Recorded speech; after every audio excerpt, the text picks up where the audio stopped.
Before you can create any unique Ayurvedic routine for yourself, it's important to understand what your dominant dosha is. So that's what I'm going to talk about now.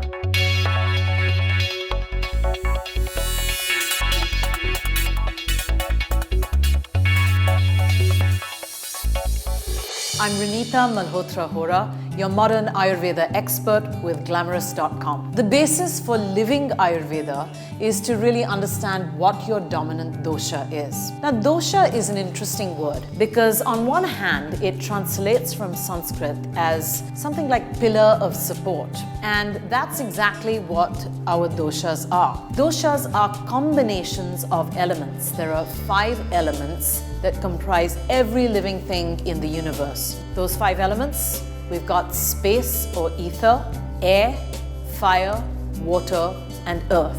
The 5 elements combine into 3 specific doshas. The Vata dosha is comprised of air and space. The Pitta dosha is comprised of fire and water.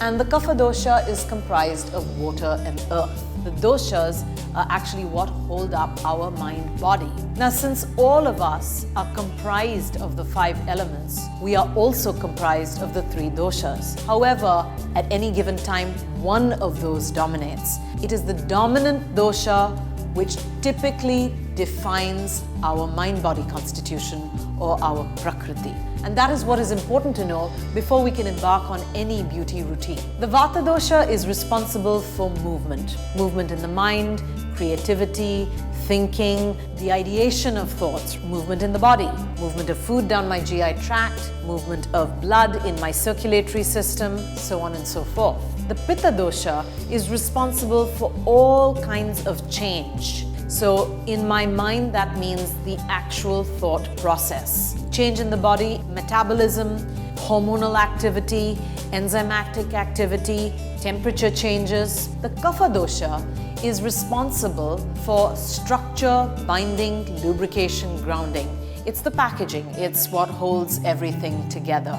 Ayurveda is all about living in balance. What we need to do is actually understand which dosha is dominant, which is secondary, and which comes third. Because once you understand that, you can then understand what your prakriti is. Once you are able to determine your prakriti, then you can understand what naturally defines your propensities and your tendencies for good health and beauty. When you are looking to try and keep things in balance, what you're actually trying to do is make sure that none of your doshas are aggravated. So the idea of balance in Ayurveda is very different. What balance actually means is bringing your doshas back to their natural patterns to fit with your prakriti so that you're naturally harmonized with the universe. And Ayurveda is about living in the perfect way so that you maximize ojas and will always be healthy. We'll get into some detail about all of these factors for the different dosha types in the next segment. Until then, I'm Reenita,